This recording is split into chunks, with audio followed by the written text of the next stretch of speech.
Assalamualaikum warahmatullahi wabarakatuh. Halo semuanya, balik lagi dengan saya Delanis Priputri dengan NPM A1M020021 dari kelas 4A. Di sini terdapat materi mengenai manajemen pendidikan, yaitu manajemen kurikulum dengan mata kuliah pengelolaan pendidikan dengan dosen pengampu yaitu Bapak Dr. Muhammad Kristiawan, MPD. Konsep dasar manajemen kurikulum. Pengertian manajemen kurikulum merupakan sistem pengelolaan atau penataan terhadap kurikulum secara kooperatif, komprehensif, sistematik, dan yang dijadikan acuan oleh lembaga pendidikan dalam rangka mewujudkan ketercapaian tujuan kurikulum atau tujuan pendidikan. Yang kedua, ruang lingkup manajemen kurikulum.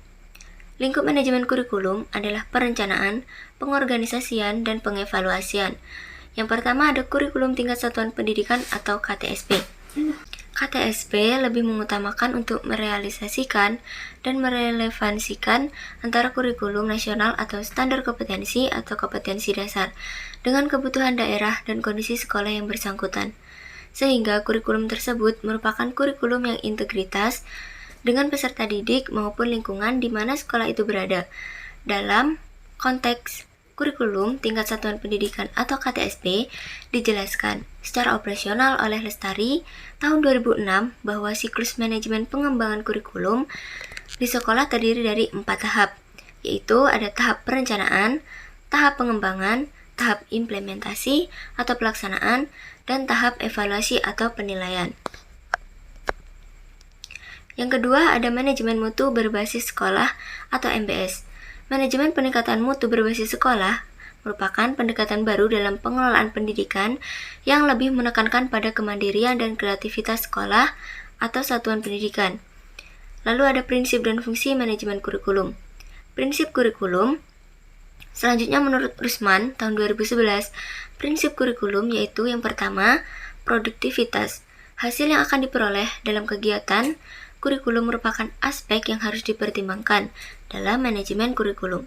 Yang kedua ada demokratisasi.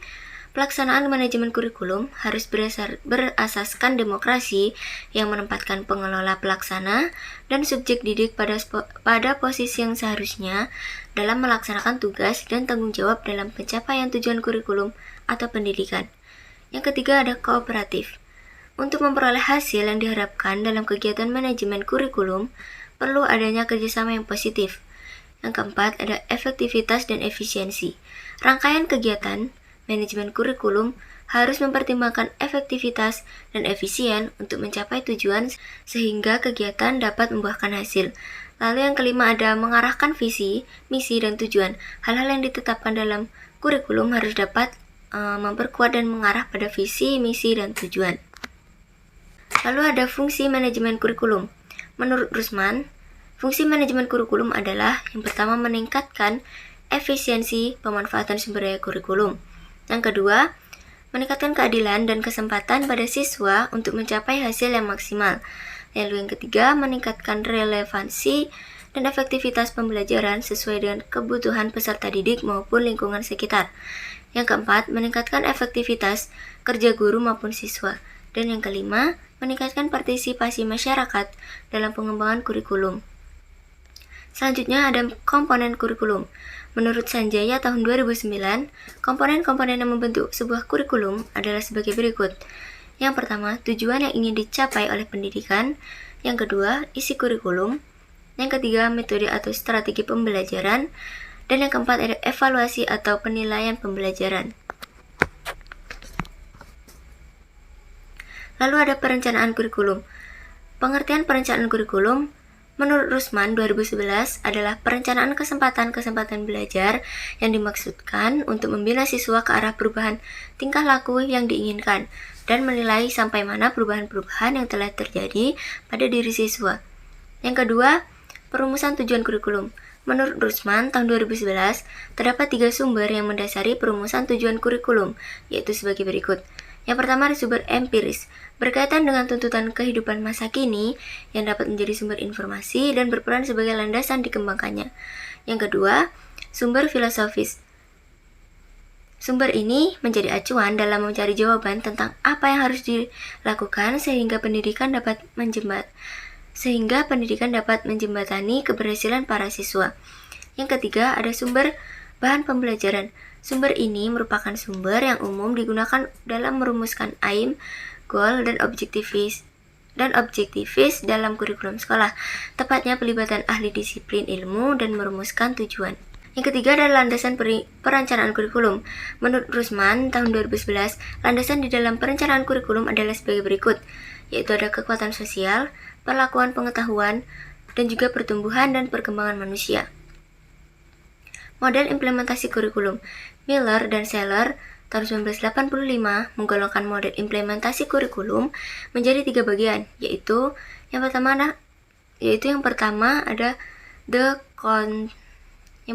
Concern Based Adaptation Model atau CBM. Merupakan sebuah model yang dilakukan dengan mengidentifikasi tingkat kepedulian guru terhadap sebuah inovasi kurikulum. Yang kedua, ada model Lakewood. Model ini memfokuskan pada guru. Asumsi model ini adalah yang pertama, ada setiap guru mempunyai kesiapan yang berbeda. Yang kedua, implementasi merupakan proses timbal balik. Yang ketiga, pertumbuhan dan perkembangan dimungkinkan adanya tahap individu untuk identifikasi. Tiga, ada model Tory. Model ini untuk menggugah masyarakat mengadakan perubahan. Dengan model ini, diharapkan adanya minat guru memanfaatkan perubahan. Lalu ada pengembangan isi kurikulum. Pengembangan isi kurikulum ini ada scope, yaitu ruang lingkup, kedalaman, dan keluasan. Lalu ada cakupan wilayah, yaitu lokal, regional, dan nasional. Ada sifat isi, ada fakta, konsep, prinsip, dan generalisasi. Ada organisasi bahan, integrates, tidak ada batas, mata pelajaran. Lalu ada sequence, sistematik atau urutan, kronologis, kausal, struktural, logis, psikologis, dan spiral. Lalu ada separate subject, mata pelajaran atau esensial, correlates atau bidang studi, aspek tertentu, tematik, gender, lingkungan, life skills, kontekstual, kehidupan, alam pekerjaan. Lalu ada evaluasi kurikulum. Evaluasi kurikulum merupakan pemeriksaan secara terus-menerus untuk mengedepankan informasi yang meliputi siswa, guru, program pendidikan, proses pembelajaran untuk mengetahui tingkat perubahan siswa, dan ketepatan keputusan tentang gambaran siswa dan efektivitas program. Lalu ada yang dievaluasi sebagai berikut. Yang pertama ada proses analisis kebutuhan dan kelayakan. Yang kedua ada proses perencanaan dan pengembangan. Yang kedua ada proses perencanaan dan pengembangan. Yang ketiga ada proses implementasi atau pelaksanaan. Yang keempat, proses evaluasi kurikulum. Dan yang kelima ada proses perbaikan kurikulum. Baiklah, itu tadi mengenai penjelasan dari manajemen kurikulum. Apabila terdapat salah-salah kata, saya mohon maaf. Saya akhiri. Wassalamualaikum warahmatullahi wabarakatuh.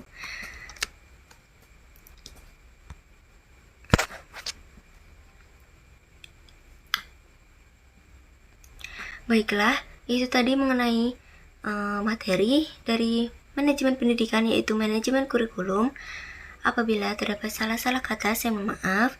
Saya akhiri. Wassalamualaikum warahmatullahi wabarakatuh.